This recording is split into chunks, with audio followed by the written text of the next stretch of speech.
Yes, class 8th chapter जो आपका कौन सा चल रहा है अभी, 17 चल रहा है। इसी का यहाँ से फिर से स्टार्ट हो रहा है। बाज में उड़ने के लिए फिर एक नई आशा जगी। वह दूने उत्साह से अपने घायल शरीर को घसीटता हुआ चट्टान के किनारे तक खींच लाया।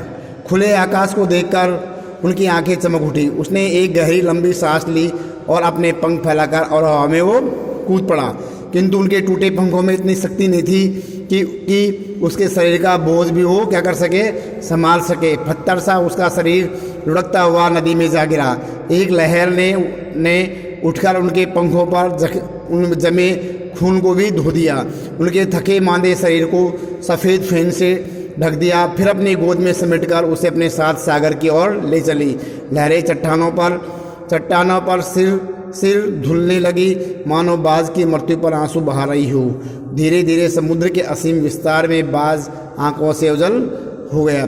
चट्टान की खोखल में बैठा हुआ सांप बड़ी देर से बाज की मृत्यु और आकाश के लिए उसके प्रेम के विषय में सोचता रहा कि इस बाज पक्षी को अभी आकाश से कितना क्या था, प्रेम था।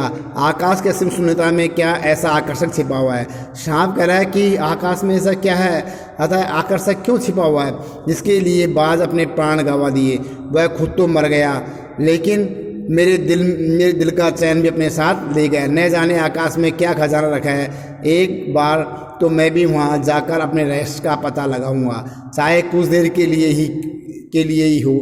कम से कम उसे आकाश का स्वाद तो चख लूँगा। था इस समय सबके मन में भी आकाश में उड़ने की प्रेरणा जग रही है। यह कहकर सांप ने अपने शरीर को सिकोड़ा और आगे रेंग कर और अपने को आकाश की शून्यता में छोड़ दिया। धूप के क्षण भर के लिए सांप का शरीर बिजली की लकीर सा चमक गया, किंतु जिसने जीवन भर रेंगना सीखा है वह भला क्या उड़ पाता। नीचे छोटी सी चट्टानों में थप से सांप जा गिरा। ईश्वर की कृपा से बेचारा बच गया, नहीं तो मरने में क्या कसर बाकी रही थी। सांप हंसते हुए कहने लगा, सो उड़ने का यही आनंद है, भर पाया मैं तो।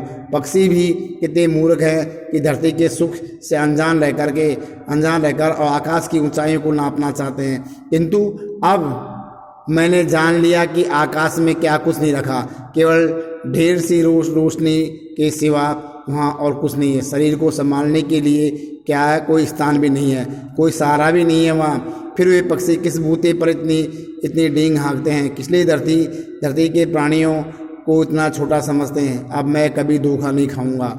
मैंने आकाश देख लिया और खूब देख लिया। बाज की बड़ी बड़ी बातें बनाता था, आकाश से गुण गाता थकता नहीं था। उसी की बातों में आकर मैं आकाश में कूदा।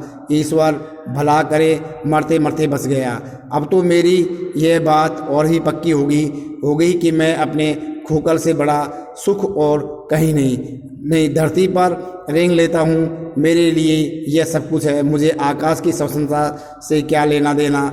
न वहाँ छत है, न दीवार है, न रेंगने के लिए ज़मीन है। मेरा तो सिर चकराने लगा, दिल कांप जाता है। और अपने प्राणों को खतरे में डालना ये कहाँ की चतुराई है।